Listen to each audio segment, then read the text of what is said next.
Welcome to the Industrial Talk Podcast with Scott McKenzie.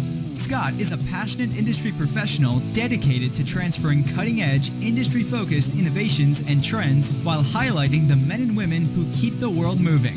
So put on your hard hat, grab your work boots, and let's go. Again, thank you very much for joining the Industrial Talk Podcast. So honored, so glad that you've joined the #1 industrial and manufacturing-related podcast in the universe. That is solely dedicated to you, the industrial and manufacturing professionals. You are bold, you are brave, you dare greatly, you innovate, you're changing my life, and you're changing lives around the world, and that's why we celebrate you on this podcast. Now, this is another interview that we're doing with a gentleman by the name of Leon Pieters. He's with Deloitte. We're talking about the consumer tracker. We're sort of getting the pulse on what is taking place around the world when it comes to this particular COVID and the changes that are taking place. So let's get cracking. No time to waste on this particular one. So I did the interview today. I'm posting it today because this information is hot off the press, and it is needed for you as a professional, as a business owner, and everything else in between. It is a fantastic report. And you will see out on Industrial Talk, on this particular podcast, links to the consumer tracker, which is an incredible collection of data on where people, and it includes consumers all the way across, like from 10 countries, more than 10 countries, and you're just looking at the sentiment that these consumers have as a result, the changes in behavior, and why this is such an important report and information that you need. And then with that, sort of a synopsis of their observation with the last results from this particular survey. I'm telling you, Leon and the team at Deloitte, his team, everybody at Deloitte, fantastic product, fantastic value, and it's going to be out there on industrialtalk.com for easy links. Just go, grab it, look at it, dissect it, see what's taking place. I believe in 2 weeks, they're going to be updating it with some more parameters associated with this particular report, so stay tuned on that one. All right, Leon Pieters, he is with Deloitte, and we're talking about this particular consumer tracker. This is the second of the interviews. Hopefully we'll get a third, just because I think this is a fantastic opportunity to share with you listeners some of the things that are taking place. So enjoy the interview. Leon, welcome to the Industrial Talk Podcast. Glad to have you back for a second round of talking about this consumer tracker, because it is important. How are you doing? I'm doing fine, and thank you, Scott, for having me for the second time. It's a real pleasure. Listeners, the first time we talked about this consumer trackers, and I think that you've got to recognize that Deloitte, Leon, and his team put this particular tracker, and as a global view of consumer sentiments that are a reflection of this COVID world, and I like the term better normal, and how we are transitioning as a consumer group through this particular process. So this is an update, you listeners out there. So this is where we stand today, because they are doing some heavy lifting in this particular report. Now, Leon, with that stated, give us sort of that 30,000-foot view of what you're seeing from the data's perspective. Yeah, so what we are doing in the tracker, we are measuring the anxiety of people with regard to their health and the way that they behave as being a consumer. And behavior can be in, the way that you act within, all of the businesses around you, as well the way that you act for your own financial planning. So that are actually the three elements that we are measuring. And what we actually see is that, after the big shock and awe that we all had in April and, March, April, early May, we got during summertime in what we call a little bit of the better normal. Or some other people call it the new normal. I like better normal, just FYI, put it out there, put it on your calendars. It's better normal, it's more positive, like it, go. Thank you for that. And what we really see is that, the anxiety levels with regards to health, that is decreasing over time. As the infection rates in many countries have decreased over summertime. And I'm specifically mentioning all of the countries outside of the US. The US might have a slightly different situation. And you saw that, people got more or less used to that, I would say, better normal or the new situation. And responded on that in the way that they are acting. So in a way, they were feeling pretty comfortable to go out for dinner again, to travel a bit, to go to shops. But even more important, we saw that, they are creating new behaviors that we also believe are there to stay. So if I double click on a couple of things here. If you look, for instance, to the way that we are making the decision to shop online versus to go into stores. We saw that over time, we went from a 30% feeling comfortable to go into stores to a 55% of the population around the world that feel relatively comfortable to go into a store. However, what we still see is that, many parts of the population are moving to online ordering. And, online ordering, especially of, all of the stuff that are relatively easy to order online. Like, apparel, clothes, shoes, all that type of stuff. That has really peaked. Electronics as well. But even if you look to, I would say, the biggest part of our basket, which actually is groceries, we see that many people went online ordering as well. And that's a significant change, because we're the communities such as me would always just go to the grocery store. I got to go pick up bread. I got to go do whatever. And that was ingrained. But what you're saying is that there's this trend to try to shift that model to an online solution or a quasi-online solution too. It's interesting. And that's absolutely true. And of course, before COVID, we already saw that trend. And if we stay to, I would say, the groceries area, so we already saw the trend that more and more people were adapting to buy their groceries online. But it were relatively low numbers, far below the 10% of households ordering those groceries online. And because of COVID, we are almost being forced to do the shopping of that type of groceries, to do that online. And whether it was being delivered at home or being, buy online and pick up in store, the BOPIS, that last element, really flew off.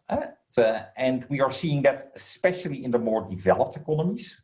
In the less developed economies, so like like countries in India, we see that it's less the groceries, but it's more, I would say, the meals that are being ordered that moves online. So you see some, I would say, regional differences, but you could say that in Australia, Japan, entire Europe, and the US. Many more people, I would say, experienced also the attractiveness of doing your groceries online. And, now they are used to it.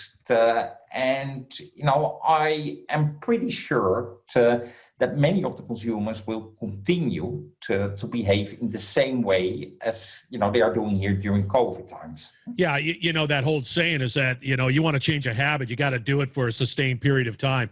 This has been a sustained period of time. Absolutely. And I know personally, my habits have changed.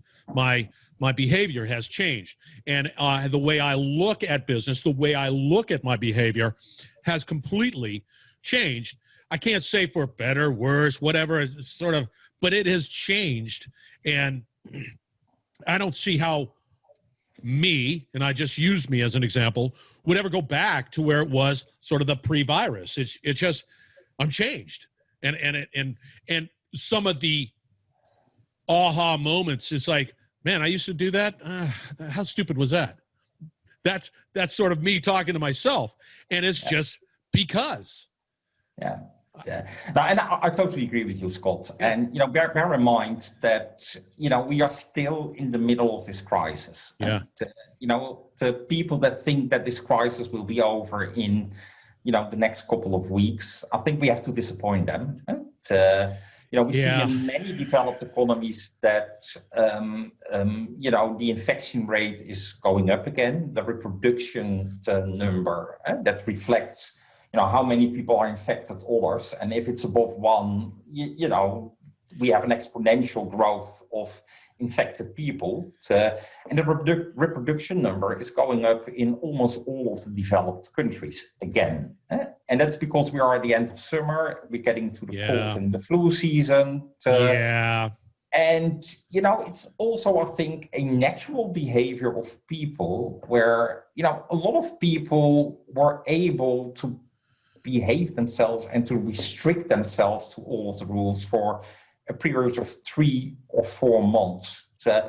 But then, we are social animals, the human being. So it was really difficult for many people to continue to behave in that way. And, we now see that the consequence of, I would say, loosening up with a lot of those rules in many countries is that, we see that reproduction number going up again and the infection rate going up again. So, in many countries, we might be at the start of a second wave.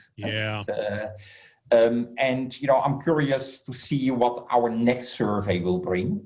So we just, launched the next survey, and, in the next 2 weeks, we will produce, I would say, the new report. But I believe that some of the anxiety levels that are at a relatively positive position, because it was early August that we measured, will go a little bit more to the right and will go a little bit more into the negative again. Yeah, and he brought up something that was really interesting. There are a couple of points that I want to make sure that the listeners hear. One, it is the cold and flu season. I'm not a doctor, and if I get a cough, sniffle, sneeze, whatever it might be, there will be a tendency for me, consumer, to think that I've got, the COVID. And it might just be your, a cold. And I think that there's going to be some interesting behaviors associated with that, because I just don't know. I'd rather err on the side of caution and say, it's just a cold, but I don't want to be, because that could also have some ramifications. But I think the one thing that we spoke of briefly is there's an interesting, although these cases might be rising or whatever next wave, the mortality rate is dipping. But that's because we're just a little smarter now. Yeah, I think there are a couple of things here, and a couple of elements that we need to take into account. First of all, when I would say the first wave hit us in March, April in the Western world, we didn't know what actually was happening. And I think, many of us caught by surprise. Also, a lot of the elderly and the people that had underlying diseases. And, they got a real wake-up call in March, April. And some of the people sadly passed away. But all of the others, had that wake-up call and said, okay, I don't want this to let this happen to myself. Or children are saying, I don't want this, happen to my parents. So all of those people are still very, very cautious. And, if you look now to the numbers of, the infection rates going up, it is, pretty much, with more the younger generation. And I think, the older generation or the people that have underlying diseases are still being very, very careful. And therefore, the mortality rate is going down. Yeah. And I also believe that, thank God for, all of our doctors around the world. They haven't cracked the code totally about, how to treat this disease, but there's one thing that they are doing better, and it is they know better how to treat the disease. And I think that will have an impact, or is having an impact, on the mortality rates as well. It's we spoke briefly on this prior to the podcast. I said it's sort of a double.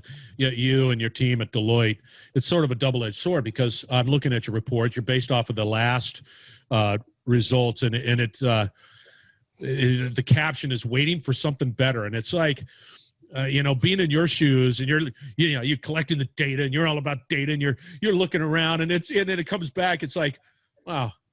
Everybody's sort of just hanging out and they're just waiting for something else. And it's, for me, it's sort of, what a bummer. But what are people waiting for? What do you think they're waiting for? Yeah, I think, people are definitely waiting for better times. And I think that, you can definitely say is that, the entire population around the world is completely fed up with COVID, but sadly, COVID is not fed up with us yet. Sadly, right. I also believe that, and that has an impact on behavior as well, is that, we saw that in the beginning, people were actually really behaving very responsible to this COVID situation. So saying, okay, this is an ugly situation, so we need to take care of my own health. But, people of all of the weeks that we are measuring are even, I would say, highlighting the health of others of being much more important than their own health. So people are less concerned about their own health, more concerned about others' health, which actually is a good sign of being all together in a society. But people were restricting themselves. People were adapting themselves to that new situation. But in March, April, we all thought this will take a couple of months. Most likely it will take us to June, July, but when the summer comes, it will fade away. No, it's not true. We are now almost at the end of September. And I think that many of us realize that, COVID will stay with us till, Q2, at least Q2, I believe, to 2021, and maybe even, beyond, before we have better treatments, before there is a vaccine. And maybe what also will help us when, we have those, I would say, instant tests, more regularly available. I think that will make a change as well, because then, if you have COVID, yes or no, if you are contagious, yes or no. And I think, that will drive different behavior as well. It's really intriguing, and in that light of uncertainty, in that light of sort of that vast, whatever it looks like, this better normal going forward, even after, let's say, Q2 next year, there still will be just a tremendous amount of residual impact going forward too. And as a business, this information is important because I can see the sentiment of consumers pretty dramatically on where they're thinking, and be able to adjust my business to reflect that reality.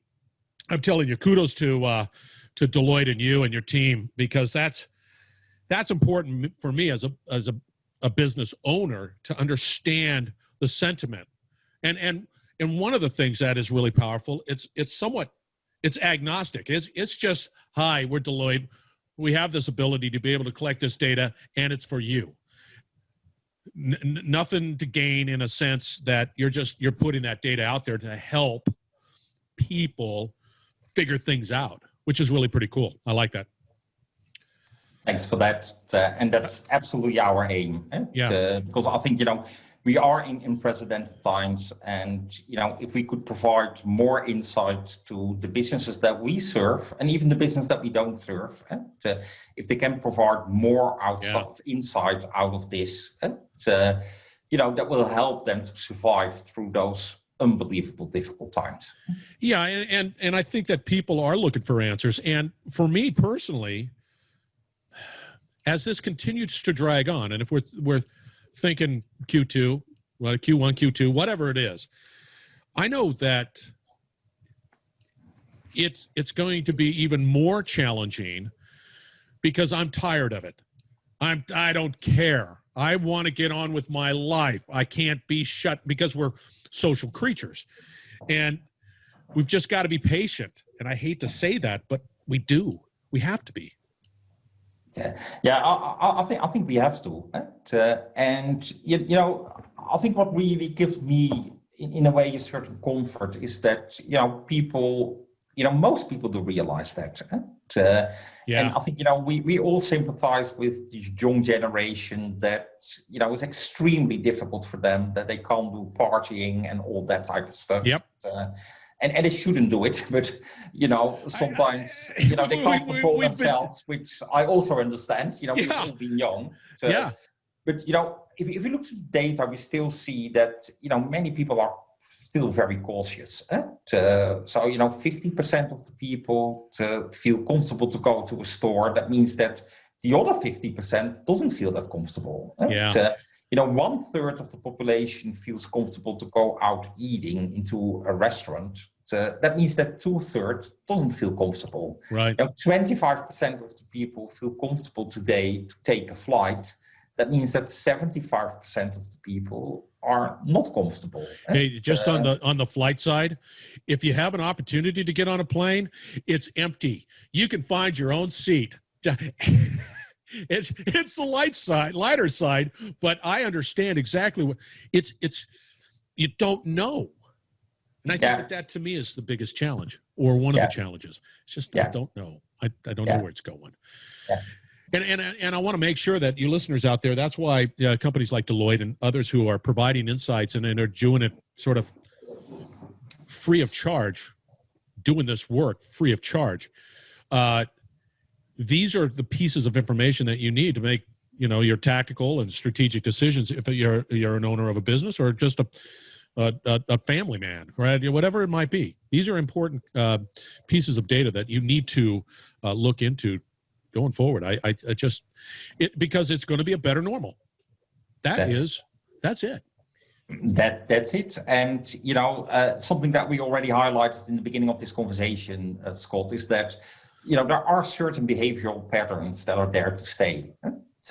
Like the way that we shop online, that way that we shop our groceries, but also picture the way that we are, I would say, interacting with people on the business level or on the social level. We will take less planes in order to meet our business peers at the other side of the world.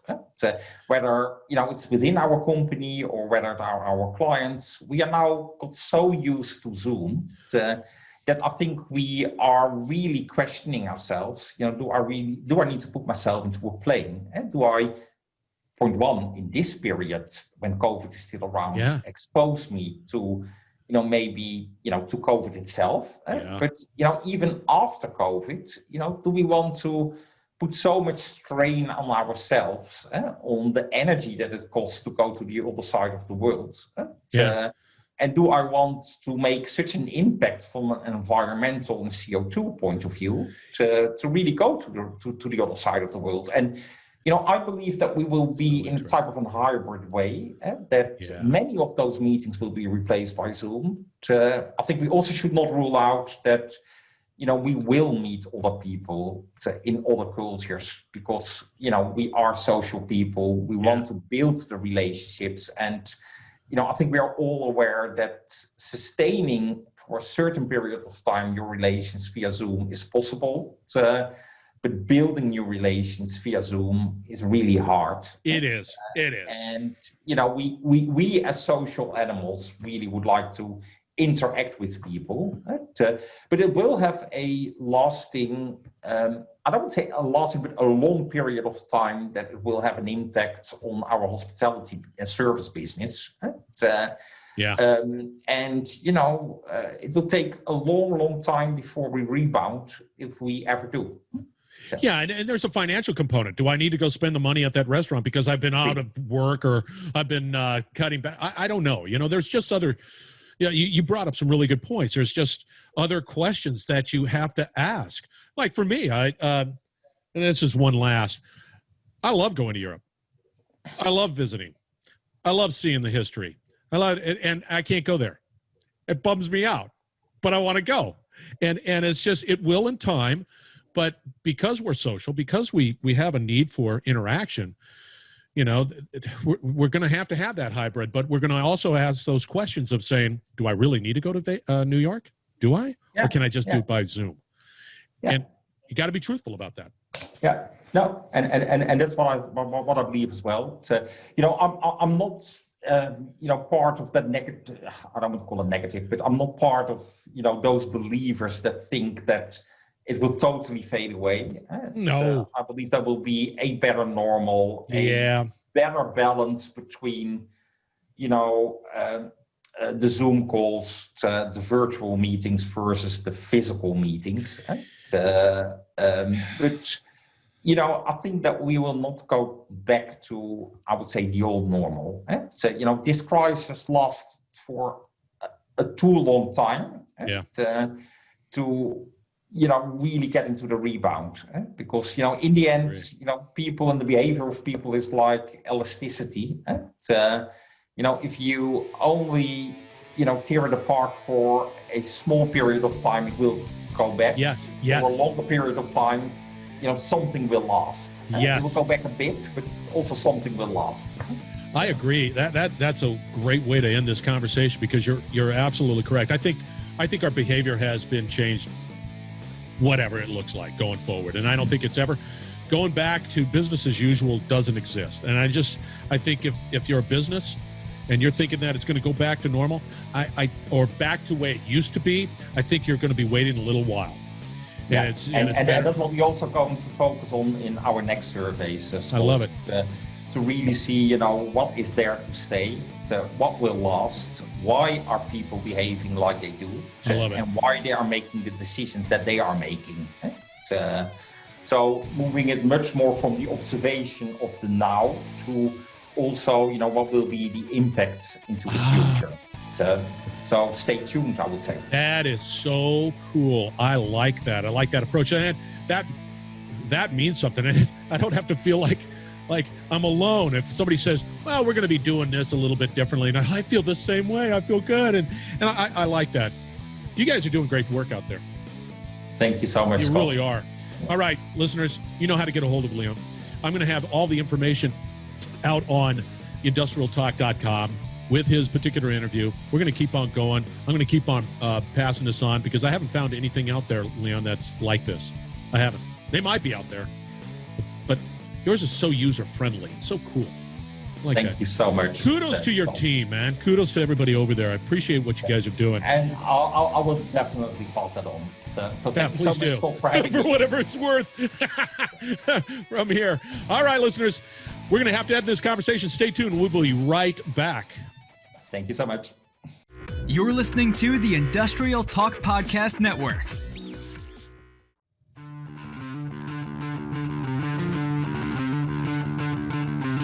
All right, another great conversation with Leon Pieters and that, Team Deloitte. They're delivering an excellent product in this consumer tracker. It's going to be out there. Go to industrialtalk.com, find his interview, click on that link, as well as the link that we're going to that sort of summarizes that report. Fantastic stuff. Kudos to them in a big way. Thank you very much for being on the Industrial Talk Podcast. Now, I'm going to challenge you, and I'm going to challenge you again, just like everybody. You hang out with people who are bold, brave, dare greatly, and truly want to change the world. That is going to change the way you look at the world and the opportunities of better normal. Now, do it. I challenge you, just like hanging out with those folks at Deloitte, completely different perspective on what's taking place out there. Now, do that. Thank you again. Go out, once again, industrialtalk.com. Find this stuff. You got to find this stuff. You can slice and dice data here. All right. Thank you. We're going to have another great interview right around the corner. Thank you very much for joining the Industrial Talk Podcast. Be safe.